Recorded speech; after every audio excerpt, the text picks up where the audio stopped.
नमस्कार, मैं अश्विनी। हर सरकार के राज में गुड गवर्नेंस के किस्से आप और हम सुनते आए हैं, लेकिन इसे लागू किए जाने के अंदाज सरकारों के मुताबिक तय हो जाते हैं। कलेक्टर एसपी कॉन्फ्रेंस को सुशासन की राह में एक ऐसा कदम समझा जाता है। इस बार कलेक्टर्स से जब मुख्यमंत्री हर जिले की परेशानियों और मुद्दों पर 10 मिनट का प्रेजेंटेशन लेगी, तो क्या जिलों की परेशानियों पर काम हो सकेगा? क्या बढ़ते अपराधों पर एसपी की रिपोर्ट पर कोई असर डालने वाली बात होगी? आखिर कैसे होगा कलेक्टर एसपी कॉन्फ्रेंस का शासन की सुगम राह को तैयार करने वाला असर? क्या बिना फील्ड में गए कोई अधिकारी इलाके की नब्ज को समझ सकता है? कलेक्टर एसपी कॉन्फ्रेंस से पहले ऐसे हर सवाल पर आज हम बात करेंगे बिग फाइट लाइव के दौरान। खास मेहमानों के साथ आपकी राय के बीच जारी रहेगी चर्चा।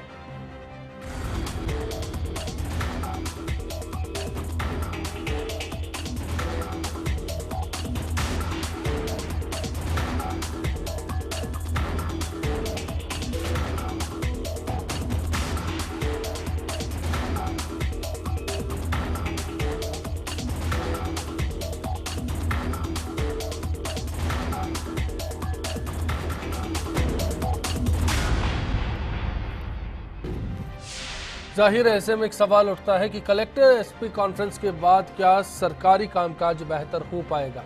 बिग फाइट लाइव में आज हमारा सवाल यही आपसे है। firstindianews.com हमारा वेब पेज है, इस पर अपनी राय हम तक पहुंचा सकते हैं। इसके साथ साथ फेसबुक या फिर ट्विटर के जरिए भी आप बता सकते हैं कि इस सवाल पर आप क्या सोचते हैं। मेहमानों से आपका तारुफ करा देते हैं। पूर्व प्रशासनिक अधिकारी आर.एस. गठाला साहब हमारे साथ हैं। पूर्व पुलिस अधिकारी राजेंद्र सिंह जी शेखावत हमारे साथ हैं। सामाजिक कार्यकर्ता पी.एन. मेंदोला साहब हमारे साथ हैं। साथ ही वरिष्ठ पत्रकार ओम सैनी जी बातचीत में हमारे बीच मौजूद हैं। आप सभी का बहुत बहुत स्वागत है। गठाला साहब, कलेक्टर एसपी कॉन्फ्रेंस में इस बार मुख्यमंत्री का दावा है कि अंदाज बदला है, विधायकों को दूर रखा गया है ताकि कलेक्टर एक जिले की स्थिति को साफ तौर पर बयान कर पाए। क्या सिर्फ विधायक की गैर मौजूदगी के बाद सीएम से सीधा संवाद एक स्पष्ट स्थिति को बयान करता है? हालात कैसे होंगे? देखिए, ये तो इनका एडमिनिस्ट्रेटिव डिसीजन है कि किसको बैठाएं किसको नहीं बैठाएं। हो सकता है उन्होंने विधायकों से पहले फीडबैक ले लिया होगा और उसी आधार पे वो चर्चा कर रहे हों। वो उनका इंडोर मैनेजमेंट क्या है ये नहीं कह सकता, लेकिन ये बात सही है कि ये वहाँ सीएम के सामने खुले तरीके से बता सकते हैं कलेक्टर्स कि भाई उनकी क्या लिमिटेशंस हैं, क्या जनप्रतिनिधि की मौजूदगी या गैर मौजूदगी, इसका कोई असर पड़ता है कलेक्टर की? उससे क्या होगा कि एक थोड़ा सा पड़ता है, इसलिए क्योंकि एक ही जिले का अगर मान लो कोई विधायक बोल रहा है कोई बात, तो काफ़ी टाइम खींच सकता है और उसको रोकना भी मुश्किल होता है। तो फिर वो क्या है कि उसमें राजनीति गैर राजनीति चर्चा ज़्यादा हावी हो जाती है और बेसिक मुद्दे पीछे छूट जाते हैं। ये थोड़ा सा रहता है। हो सकता है ये नया एक्सपेरिमेंट है, पहले बैठाया करते थे, लेकिन अब ये बैठने के लास्ट में इन्होंने जो ग्रुप बनाया है ना कि ग्रुप बना के कलेक्टर से डिस्कस करेंगे जनप्रतिनिधि, तो वो दोनों तरह से फीडबैक आ जाएगा। तो एडमिनिस्ट्रेटिव इंडिपेंडेंट आ जाएगा, दूसरा जो है जनप्रतिनिधि साथ का भी आ जाएगा। फिर वो इसको एनालिसिस करके और ये तय करेंगे कि भाई हाँ, इसमें क्या प्रॉब्लम्स हैं क्या नहीं है। क्योंकि विधायक उनको जो भी उनकी जो महत्वपूर्ण चीज़ें हैं, जिले की समस्याएँ हैं, वो उनको बताते ही रहते हैं, वैसे भी चीफ मिनिस्टर को। तो इसमें तो खैर कोई ऐसा मामला नहीं है। क्या इस तरह के प्रयोग गुड गवर्नेंस के लिहाज से, सुशासन के लिहाज से बेहतर समझे जा सकते हैं? ये तो खैर अभी नहीं कहा जा सकता, क्योंकि इसमें अभी it is yet to be examined. ये पहली दफ़ा हो रहा है ऐसा, तो इसलिए अब इसका आउटकम क्या आता है, क्योंकि प्रशासन में दो ही प्रॉब्लम। आप कलेक्टर जब थे, कलेक्टर एसपी कॉन्फ्रेंस के बाद जिले में कहीं कामकाज पर या उससे पहले कहीं कामकाज पर, कामों की रफ्तार पर, सरकारी योजनाओं पर कोई फर्क पड़ता नजर आता था? देखिए, सबसे बड़ी प्रॉब्लम मैं बता दूं आपको कि दो बहुत मोटी इंपॉर्टेंट प्रॉब्लम ये है कि ऊपर जो बैठते हैं उनको कहते हैं भाई ये कितना, वो फिगर्स में जाते हैं, लेकिन फिगर्स के पीछे की क्वालिटी क्या है ये कोई नहीं देखता। एक बार आपको ध्यान है, भैरव सिंह जी ने कहा था, वो खड्डे खोदे थे पेड़ लगाने के, कि भाई आप लोगों ने तो इतने खड्डे खोद दिए, शायद सब जगह ही जो है लोग गिर गिर के मर जाएंगे, कागजों में तो इतने हैं, मौके पे क्या है। तो मौके धरातल पे क्या काम हो रहा है और डेटा क्या प्रेजेंट किए जा रहे हैं, इसमें बहुत वास्ट डिफरेंस है। ये तस्वीर खैर का इस कॉन्फ्रेंस के जरिए स्पष्ट हो पाएगी या नहीं हो पाएगी, इस बार देखना दिलचस्प होगा। राजेंद्र सिंह जी, इस बीच कानून व्यवस्था का सवाल आता है। एसपी को एक दिन का मौका मिलेगा, कानून व्यवस्था की बात होगी। आपको लगता है कि सीएम से सीधा संवाद कहीं कानून व्यवस्था के लिहाज से बेहतर साबित हो सकता है? अश्विनी जी, क्या है कि गुड गवर्नेंस में सबसे बड़ी बात क्या है कि ट्रांसपेरेंसी और रिस्पॉन्सिबिलिटी दो बड़ी इम्पोर्टेंट फैक्टर हैं। और उसमें जहाँ जो एसपी और कलेक्टर की ये कॉन्फ्रेंस हो रही है, इसमें मैं मानता हूँ कि जो रिस्पॉन्सिबिलिटी का फैक्टर है वो इसमें सामने आ रहा है। ये देखा जाए कि हर ज़िले में एसपी ने बैठकर क्या काम किया, कैसे कानून और व्यवस्था की स्थिति को बेहतर किया, किस तरह से लोगों के साथ न्याय किया, किस तरह से अपराध, जो बड़े अपराध थे उन अपराधों का किस तरह से पता लगाया, कैसे अपराधियों को गिरफ्तार किया, उनसे कितनी बरामदगियां की गई और वास्तव में पब्लिक को रिलीफ मिला कि नहीं मिला। ये बात सरकार अगर सबके सामने पूछती है तो इसका बड़ा प्रभाव पड़ता है।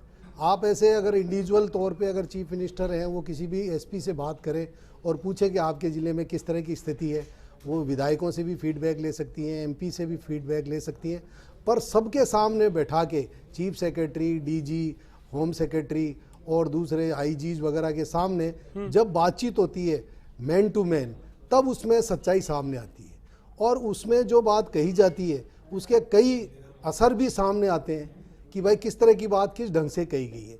जो अभी गठाला साहब ने कहा कि आजकल आंकड़ों का जोर ज्यादा है, वो आंकड़ों का जोर, उस बात को अब सब समझने भी लग गए हैं, राजनेता भी समझने लग गए हैं, सीनियर अफसर भी समझने लग गए हैं। लेकिन तो बात है ग्राउंड जीरो वहाँ पर उसका क्या इम्पैक्ट होता है। मैं मेहंदौला साहब आपका रुख करना चाहूंगा, हमने रिपोर्ट में भी दिखाया, फिर से बयान करना चाहूंगा। भामाशाह योजना की बात है, पेयजल को लेकर प्रोजेक्ट्स हैं, न्याय आपके द्वार अभियान है, राहत कार्य है, कौशल विकास की बात जो मुख्यमंत्री बनने के साथ वसुंधरा राजे ने दावे किए थे उसका जिक्र है, स्वच्छ भारत अभियान, जल स्वावलंबन अभियान, ऐसे तमाम सरकारी योजनाओं पर बात होगी और बेहतर नतीजों के लिए कोशिश की जाएगी कि आगे क्या किया जा सके। आपको लगता है कि कलेक्टर एसपी कॉन्फ्रेंस के जरिए ये संभव है? अश्विनी जी, फर्स्ट इंडिया को बधाई कि उन्होंने एक बहुत महत्वपूर्ण मुद्दा उठाया। एक्चुअली ये राजस्थान सरकार का कर्मकांड है। गुड गवर्नेंस और जवाबदेही के लिए इंफ्रास्ट्रक्चर, प्रशासनिक ढांचा उसी अनुरूप होना चाहिए। महज ये नहीं कि आपने कलेक्टर से बात कर ली और एसपी से बात कर ली, ये महत्वपूर्ण नहीं है। आज जितने भी कलेक्टर है, जितने एसपी हैं, उनके पास कोई पावर ही नहीं है। वो अपने किसी अधिकारी को से जवाबदेही नहीं कर ले सकते हैं। किसी का पोस्टिंग कहाँ करना है, कौन काम कर रहा है, कौन काम नहीं कर रहा है, ये मूल्यांकन का कोई सिस्टम ही नहीं है। मुझे 40 साल हो गए काम करते हुए गुड गवर्नेंस के ऊपर। गुड गवर्नेंस पर हमने हज़ारों पत्र लिख दिए, प्रधानमंत्री से लेकर के मुख्यमंत्री से लेकर के। मुख्यमंत्री के यहाँ जो सिस्टम है उसमें कोई अकाउंटेबिलिटी नहीं है, कहीं किसी की जवाबदेही नहीं, कोई असेसमेंट ही नहीं होता है। जब आप असेसमेंट नहीं करेंगे, कलेक्टर क्या करेगा बेचारा, एसपी क्या कर लेगा? एसपी के नीचे आप देखिए जन भागीदारी कहीं नहीं है। प्रशासन का जो मूल कंसेप्ट है वो है नागरिक भागीदारी। नागरिक भागीदारी कहीं है ही नहीं, उनसे पूछा ही नहीं जाता है। आज जैसे पानी का मुद्दा है, पानी का मुद्दा क्यों आया? इतना सा करना था क्या? जनप्रतिनिधियों को मालूम नहीं है कि किसी भी नदी के नो कंस्ट्रक्शन जोन बनाना है? वहाँ आपने फार्म हाउस का अलॉटमेंट कर दिया। फार्म हाउस का अलॉटमेंट किसने किया? डिजायर स्थानांतरण है। जब तक डिजायर नहीं होगी तब तक कुछ होता नहीं है। चपरासी का भी पोस्टिंग जनप्रतिनिधि कर रहे हैं। कलेक्टर बेचारा क्या करेगा? एसपी क्या करेगा? डीआईजी और आईजी क्या कर लेगा? चीफ सेक्रेटरी क्या कर लेगा? कुछ भी नहीं कर सकता है। मैंने यह हजारों बार मैंने इंटरेक्शन किया तमाम अधिकारियों के साथ में, जो संबंधित अधिकारी हैं, कुछ भी नहीं करते हैं, चुपचाप देखते रहते हैं। हाँ देखेंगे, विचार करेंगे। कहा जा रहा है कि 10 बिंदुओं पर करीब 10 मिनट एक कलेक्टर को मिलेंगे अपने जिले की तस्वीर पेश करने के लिए। क्या इतना काफी नहीं है? नहीं, क्वेश्चन वो नहीं है। सवाल ये है कि आपने कितनी लिबर्टी दी है कलेक्टर को कि वो उसको अकाउंटेबल ठहरा सके अपने जूनियर्स को। मुद्दा ये है आज हमारे सामने। आज जैसे पानी का मुद्दा है, आज स्वावलंबन का मुद्दा है, सफाई का मुद्दा है, बिजली का मुद्दा है, बहुत सारे मुद्दे हैं। इसी तरह से लॉ एंड ऑर्डर का मुद्दा है। क्या कर लेगा एसपी? कुछ भी नहीं कर सकता है, कारण कि जो हस्तक्षेप है जनप्रतिनिधियों का वो बेजा हस्तक्षेप है, जो स्वीकार नहीं किया जा सकता है। जी ओम सैनी जी, मैं आपका भी रुख करना चाहूंगा। कलेक्टर एसपी कॉन्फ्रेंस को महज एक सालाना जलसा समझ लिया जाए या फिर कहीं इसका कोई फायदा, कोई नुकसान, कोई इम्पैक्ट, कहीं असर नजर आता है? देखिए अश्विनी, ये सरकार की बेचैनी का नतीजा है। सरकार पहले तो संभागों में स्वयं अपने क्या कहते हैं, अपने प्रशासनिक अधिकारियों के साथ में और विधायकों के साथ में गई और वहाँ पर जाकर के सब लोगों से तकलीफ़ों के बारे में जानकारियाँ हासिल की और फिर प्रॉमिस किया कि इनको फुलफिल करेंगे, इनको ठीक करेंगे। वो कर नहीं पाए और अभी भी वैसे ही राजस्थान के अंदर लोगों को वैसी ही परेशानियां महसूस हो रही हैं। जितनी योजनाएं आपने गिनाई, जितने काम आपने गिनाए हैं, उन पे क्या काम हुआ है सब जानने की चेष्टा करने का एक सिलसिला है। क्योंकि लोगों में जिन बातों को लेकर के सरकार आई थी, जिस सुशासन के लिए, और जिन महंगाई और बेरोजगारी और इन सब बातों की से मुक्ति के लिए आई थी, उनमें ये कहीं सफल हो नहीं पा रही है। एक नई नई योजनाएं बना रहे हैं कि साहब ये अब स्किल इंडिया बनाएंगे तो इस तरीके से लोगों को ये सब सिखा देंगे, उसके बाद में जॉब मिलेगा। तो इतने सारे लोग बेरोजगार बैठे हैं, उनके पास में जॉब है नहीं। और ये ठीक कह रहे हैं कि प्रशासनिक अधिकारी भी मजबूर हैं, तो साथ साथ में जो निर्वाचित प्रतिनिधि हैं वो भी मजबूर है, उनके पास में भी कोई विकल्प नहीं है। ऐसी स्थिति में मेरा ख्याल है कि मुख्यमंत्री जानना चाहती हैं कि कलेक्टर और एसपी कैसे चीज़ों को देख रहे हैं, उनके माध्यम से समझना चाहती हैं कि सब चीज़ें कुछ हो रहा है या नहीं हो रहा है। मुझे तो ये बेचैनी का प्रतीक लग रहा है कि बेचैन है सरकार कि हमारे इतना सब कुछ करने के बावजूद लोगों को वो राहत नहीं मिल रही जिसका वादा हम लोग करके शासन में आए थे। तो ये 10 मिनट में जानना चाहेंगे कि साहब कानून की स्थिति क्या है और बाकी योजनाएं इंप्लीमेंट हो रही हैं नहीं हो रही हैं। और जनप्रतिनिधियों को इसलिए साथ में नहीं बिठाया कि जनप्रतिनिधि ठीक से वाकई जानते हैं इस बात को कि सचमुच में वैसा कुछ भी नहीं हुआ है जैसा हम लोग घोषणा कर रहे हैं, जैसा हम लोग मुख्यमंत्री या सरकार के बारे में लगातार लोगों से कह रहे हैं, वैसा कुछ हुआ नहीं है। तो मैं समझता हूँ कि बेचैनी के से निजात का एक तरीका है। अब क्या नतीजा निकलता है वो तो इसकी प्रशासन के रुख का सीधा सा सवाल है, हर कलेक्टर हर एसपी की सरकारी जिम्मेदारी है कि वो लगातार रात्रि चौपालों पर काम करे ताकि जिले पर ग्राउंड जीरो की रिपोर्ट हासिल कर सके और इसी रिपोर्ट को मुख्यमंत्री तक या फिर अपने मंत्री तक पहुंचाए।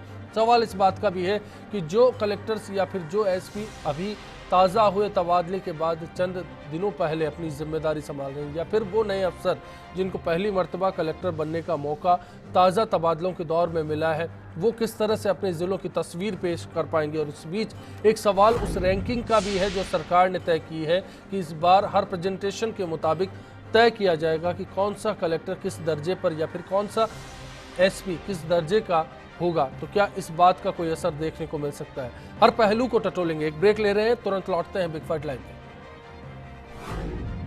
मुख्यमंत्री जब इनके मीटिंग करती है तो कहीं ना कहीं कलेक्टर अपनी जो है वास्तविक स्थिति को छुपाने की कोशिश करते हैं और जो ज़िले की जो वास्तविकता है उसको नहीं बता के कहीं ना कहीं अपनी झूठी जो है उनकी रिपोर्टें होती हैं वही मुख्यमंत्री को ज़्यादा दिखाते हैं। इस तरह की जो ये सालाना मीटिंग्स वगैरह या कॉन्फ्रेंसेज वगैरह होती है तो इससे जो प्रशासन होता है उसके ऊपर थोड़ा सा दबाव बनता है, तो इससे सुनिश्चित रूप से कहीं ना कहीं उनकी मतलब ज़िले के प्रति उनका जवाबदेही बनती है। जी बिल्कुल, इससे रिपोर्ट प्रभावित होती है।